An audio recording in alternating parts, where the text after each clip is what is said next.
I wake to the sound of rain against my window, and for a moment I forget what day it is. There are no alarms, no meetings, no pings of a busy inbox, only the steady rhythm of water falling. I look at the pale light seeping through the glass and feel the weight of emptiness settle in my chest. Once I defined myself by my work, my purpose tied to a title. Now I feel untethered, as if the world has moved on without me. Not long ago, I believed success would bring me fulfillment, a steady paycheck, accolades from colleagues, the security of routine. I strove day after day to prove my worth. But today, a single dismissal letter ended all of that. The words "your position has been terminated" stood in stark contrast to my dreams.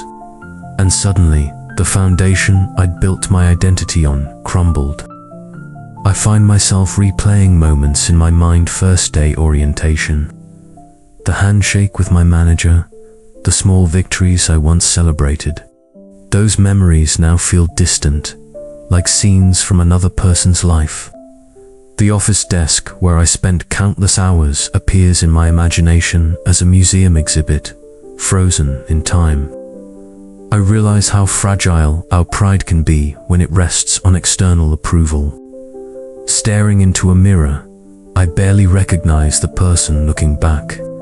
The spark in my eyes has dimmed, replaced by fatigue and doubt. My posture slumps, as if the very act of standing upright requires effort.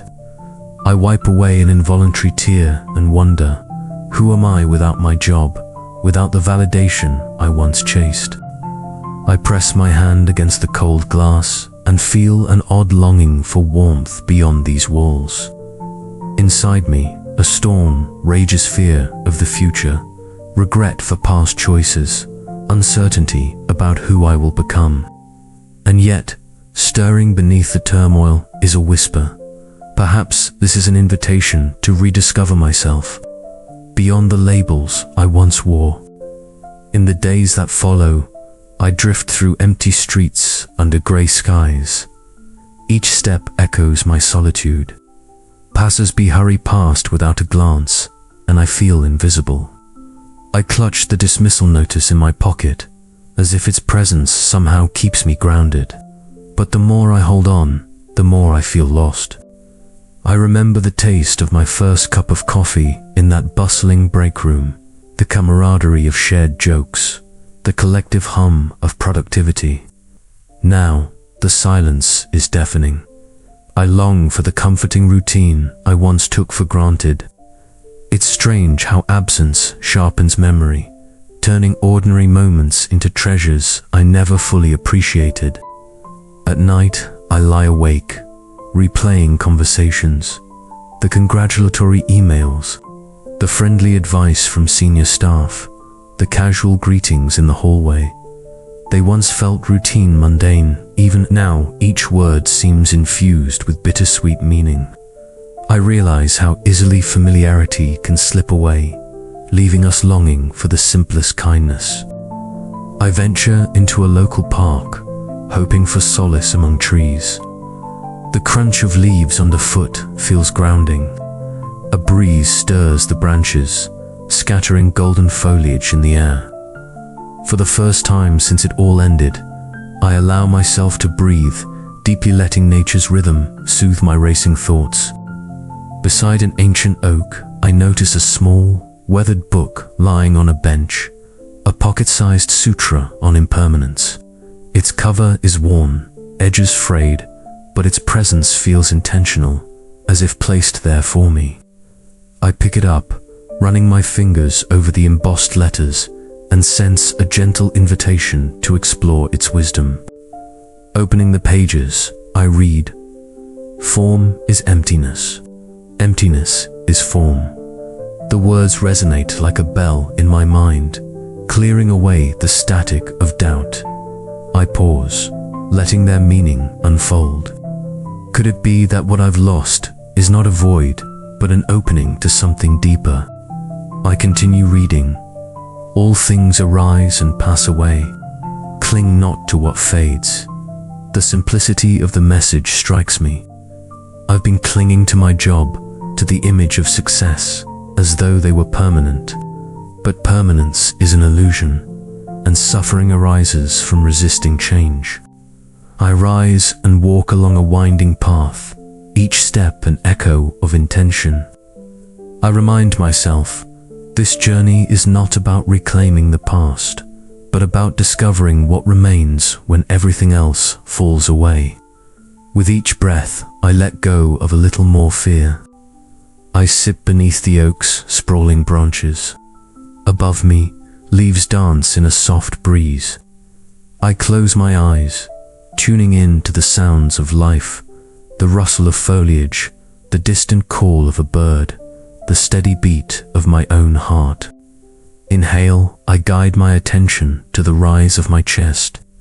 Exhale, I feel tension release as breath flows out. Another cycle. With each breath, I sense a shift from anxiety to calm, a subtle transformation unfolding within. I reflect on how I once measured my worth by external achievements, but here, in this stillness, I realize that worth arises from presence in, simply being alive, connected to each moment. The oak does not boast of its age. It simply stands, rooted and patient. I open my eyes to a gentle glow filtering through the leaves. It warms my skin, reminding me that change can bring renewal. The same rain that once mirrored my tears has nourished the earth, coaxing new life from the soil. Rising slowly, I stretch and release the last remnants of tension from my shoulders. I feel grounded in my body for the first time in weeks. The bench beneath me is ordinary, yet now it holds the memory of my turning point. I retrieve the little sutra and walk on. Each footfall feels deliberate, a testament to my choice to move forward. Though I cannot see the path's end, I trust that it will unfold step by step, as long as I remain open to its lessons. Dusk settles, painting the sky in hues of rose and amber. I pause to greet the evening, letting its gentle beauty remind me that endings are not final. They simply give way to new beginnings. I reflect on the teaching. What is not self will not last. I consider the relationships, roles, and possessions I once held dear, all subject to impermanence. In releasing my grip, I find a measure of freedom I never knew existed. A soft wind carries fallen leaves at my feet. I watch them swirl and drift, unresisting. Their journey feels like a dance of surrender, an invitation to relinquish my own attachments. Night deepens. I find a quiet spot under a lamppost and revisit the sutra's pages. I read, "Cling not, and you shall find peace." The phrase echoes in the stillness, guiding me toward inner refuge. I tuck the book into my coat and glance up at the stars emerging overhead. Each point of light feels like a promise of possibility, reminding me that even in darkness, there is guidance. I walk home beneath lantern-lit streets, carrying a calm I've not known in months. The city's bustle feels distant now, replaced by a steady rhythm within my chest. Arriving at a small courtyard, I sit on a weathered bench. My breath settles into a gentle cadence. I notice the symmetry of the stone tiles, a silent reminder of balance restored. I close my eyes and let the night air brush my face. I recall the fear that once consumed me, and now feel its grip loosen, replaced by quiet confidence. In my mind's eye, I revisit the oak tree and imagine its roots stretching through me, grounding, anchoring, reminding me of my resilience. I whisper to myself, I am more than my losses. I am life itself, ever-changing and complete. The words stir a warmth in my heart, banishing the last shadows of doubt. I rise to leave, but pause as a gentle melody drifts from a nearby window, a soft chant reminding me of interconnectedness. I let its vibration resonate within, reinforcing my newfound clarity. Walking onward, I feel gratitude for the journey. Though it began in loss, it has led me toward self-discovery. I sense that each challenge holds a seed of awakening, if only I look deeply. Approaching my door, I pause to breathe deeply. I place a hand over my heart and acknowledge the courage it took to walk this path. No applause, no external praise, only the quiet pride of perseverance. Inside, I light a single candle and sit in stillness. Its flame flickers, yet does not waver, mirror of the steadiness I cultivate within. I recite silently, "May I be free from suffering. May I live with ease." Each repetition feels like a gentle reaffirmation of my intention to live mindfully. A breeze stirs the curtain, weaving light and shadow across the room. I watch the patterns dance, marveling at life's delicate interplay of form and emptiness. I reflect on the day's journey and marvel how loss can become a doorway to insight. My heart feels spacious, filled with compassion for myself and others who suffer. I blow out the candle and step onto my balcony. The night air is cool and still. I lift my gaze to the moon, finding solace in its steady glow. I feel a simple joy in being alive, an appreciation that transcends circumstance. I realize that true security comes not from holdings, but from inner calm. I whisper a vow to myself. I commit to presence. Moment by moment, the vow settles in my mind like a precious seed awaiting growth. I turn to retreat indoors, but pause at the threshold. I sense that this inner transformation will continue unfolding beyond tonight, shaping each new sunrise. I sit by my writing desk and pull out a blank page. I begin to jot down reflections, not as a catalogue of loss, but as notes on emergence and hope. Words flow easily. From endings come beginnings.